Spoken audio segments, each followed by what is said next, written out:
Hallo und herzlich willkommen hier auf meinem Kanal zu einem neuen Video von mir.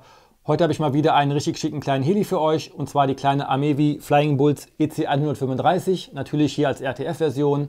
Das ist quasi der kleine Bruder von der etwas größeren Flying Bulls EC135 von Amevi hier im Hintergrund. Da habe ich auch schon mal ein Video von gemacht, das verlinke ich euch mal hier oben. Dieses Mal haben wir aber neben dem Höhensensor auch noch einen richtigen Fenestron verbaut. Wie das alles ausschaut und funktioniert, zeige ich euch natürlich wieder in diesem Video. Ich würde sagen, wir fangen wieder mit dem Unboxing an und dann zeige ich euch das Modell und die Fernsteuerung etwas genauer, bevor wir dann am Ende wieder fliegen gehen. Legen wir also sofort los. Viel Spaß! Dann zeige ich euch erstmal, was in dem schicken Karton alles drin ist. Wir haben hier natürlich als allererstes wieder die Bedienungsanleitung, hier auf Deutsch und Englisch. Dann haben wir eine kleine Tüte, darin befindet sich das USB auf USB-C Ladekabel und etwas Werkzeug. Dann müssen wir einmal die Kunststoffhülle abnehmen. Da haben wir dann als nächstes den 400 mAh 3S LiPo Akku im Hardcase mit Slide-Lock-Anschluss und einem USB-C-Anschluss zum Laden. Dann haben wir als nächstes noch mit dabei 4 Ersatzrotorblätter, natürlich auch die 2,4 GHz Fernsteuerung mit komplett federbelasteten Steuersticks und last but not least die schicke kleine Flying Bulls EC135, und die schauen wir uns als nächstes mal etwas genauer an. Werfen wir auch hier mal einen kurzen genaueren Blick auf die richtig schicke kleine Red Bull EC135 von Amevi. Die ist ja wie eben gesagt ein bisschen kleiner als die andere Red Bull EC135 von Amevi, aber was die Details angeht, ist die kleinere trotzdem viel schicker, finde ich. Denn die kleine EC135 hat jetzt einen richtigen Fenestron am Heck und nicht wie bei der großen den normalen Heckrotor. Der ist für diese Größe auch richtig gut gemacht und der Rotor sitzt sogar auf der richtigen Seite. Hier sind natürlich auch wieder viele Nieten über den ganzen Rumpf verteilt. Auch viele Blechstöße und die Türen und sogar die Türschienen sind hier abgeformt. Und was ich besonders cool finde, sind auch die kleinen Stabantennen, die hier überall angebracht sind. Das macht mal richtig was her. Auch hier oben der typische EC135 Dom sieht wirklich klasse aus. Das Landegestell ist hier jetzt eher wieder etwas einfacher gehalten. Wir haben aber wieder einen Vierblatt-Rotorkopf verbaut und richtig schöne Blätter montiert, denn sie sind diesmal einfach nicht nur schwarz, sondern grau lackiert und haben sogar auch noch eine schönere Optik bekommen und am Ende diese gelben Blattspitzen. Die Rotorwelle, die Taumelscheibe und das Rotorkopf-Zentralstück sind hier wieder größtenteils aus Aluminium gefertigt und die Blatthalter bestehen hier wieder aus Kunststoff. Angesteuert wird die Taumelscheibe standardmäßig von 3 Mikroservos. Als Antriebe haben wir hier wieder 2 Brushless-Motore verbaut, die sowohl den Hauptrotorkopf als auch das Heck direkt antreiben. Die Beleuchtung ist hier auch wieder sehr schön gelungen. Wir haben hier wieder einen hellen Landescheinwerfer, die Positionsleuchten an den Heckfinnen und eine rot blinkende LED auf dem Seitenleitwerk. Hier vorne haben wir auch wieder einen Scheibenwischer und die Scheiben sind bei der kleinen EC wieder schwarz. Dahinter befindet sich nämlich das Akkufach und die ganze Elektronik. Man kann nämlich auch hier vorne die Haube wieder abnehmen und von vorne dann den Akku einschieben, bis er einrastet. Dann ist der Akku mit den Kontakten auch schon mit dem Heli verbunden. Darüber befindet sich das Multiboard mit dem Gyro, dem Empfänger und dem Regler. Und hier vorne haben wir noch einen Schalter zum Ein-Ausschalten des Helis. Wir haben unter dem Rumpf auch einen optischen Höhensensor verbaut, der etwas dabei hilft, die Höhe im Flug zu halten. Die glänzend blau-silberne Lackierung und die Decals sind auch sehr gut gemacht und gefällt mir hier richtig gut. Was auch richtig cool ist, dass die EC nach hinten so runter geht wie beim Original. Das sieht im Stand auch richtig cool aus. Der Rotorkreis beträgt hier 250 mm, die Rumpflänge 270 mm. Wir haben ein Abfluggewicht von ca. 172 Gramm und die Flugzeit beträgt ungefähr 7 bis 9 Minuten. Ich zeige euch jetzt nochmal ein paar Drehtelleraufnahmen, dann könnt ihr nochmal alle Details schön sehen und dann zeige ich euch die Fernsteuerung und die Funktionen der EC135.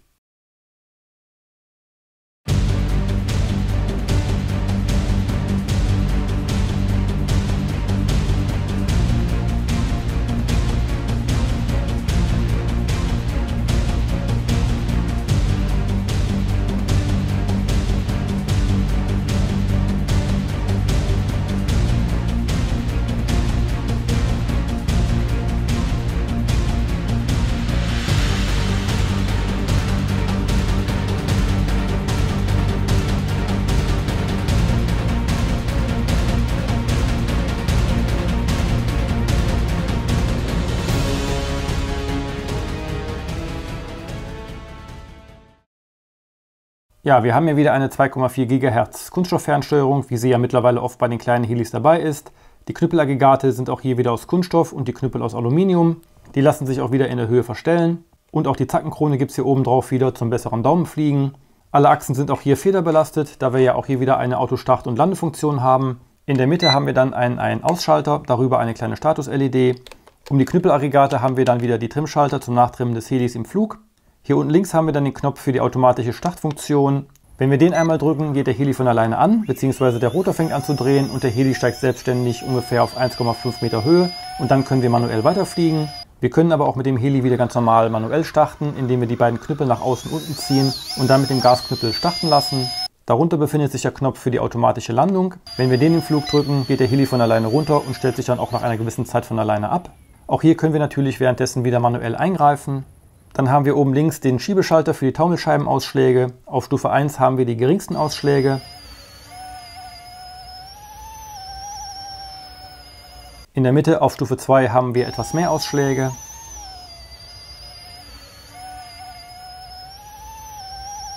Und rechts auf der Stufe 3 haben wir dann die höchsten Taumelscheibenausschläge.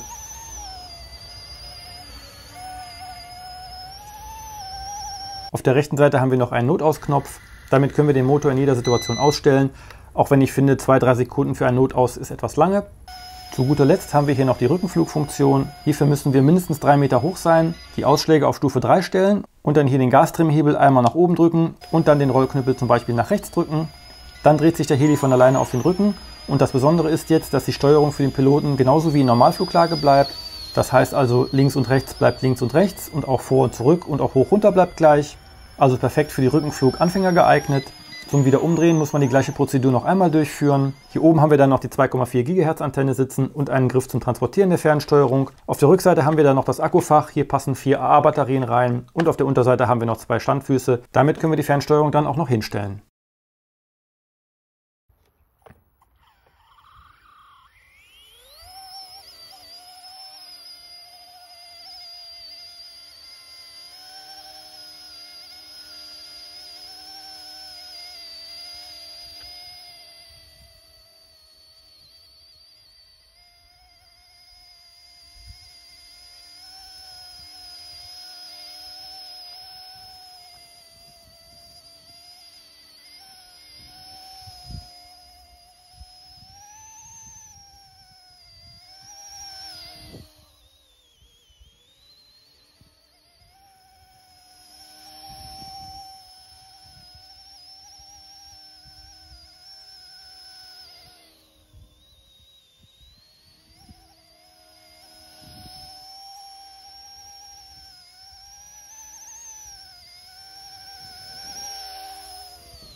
Zum Abschluss natürlich auch hier ein kleines Fazit. Optisch muss ich sagen, finde ich die kleine Flying Bulls Version mal richtig cool.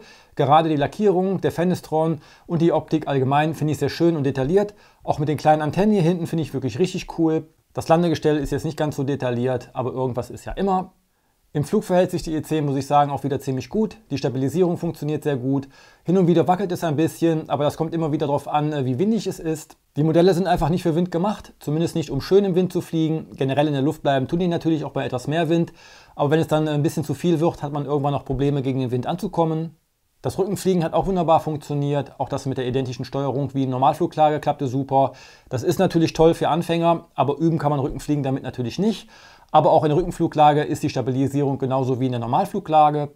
Das Heck mit dem Fenestron hält auch sehr gut. Da hatte ich jetzt keinerlei Probleme im Flug. Von der Lautstärke her ist die E10 natürlich mit Fenestron immer etwas lauter als die mit dem Heckpropeller. Aber ich finde, das hält sich noch in Grenzen und dafür hat man auf jeden Fall auch das schönere und originalgeteuere Modell. Auch hier piepst wieder der Sender, wenn der Akku zur Neige geht und optisch sieht man das auch an den blinkenden LEDs am Heli. Die Auto-Start- und Landefunktion hat auch hier wunderbar funktioniert. Auch der Höhensensor macht hier seinen Job gut. Da muss man dann als Anfänger nicht so unbedingt immer auf die Höhe achten. Ob so ein Höhensensor jetzt wirklich Sinn macht oder nicht, das muss jeder für sich selber entscheiden. Wenn euch die Flying Bulls EC gefällt, schaut gerne mal unten in die Videobeschreibung. Da habe ich euch natürlich wieder den Link eingestellt. Lasst mir auch gerne ein Like da. Schreibt mir wie immer gerne unten in die Kommentare, wie euch die EC gefällt. Dann würde ich sagen, war es das jetzt wieder mit dem Video. Abo und Glocke nicht vergessen. Danke fürs Zusehen und dann sehen wir uns hoffentlich im nächsten Video wieder. Bis dann, euer Chrissy. Ciao.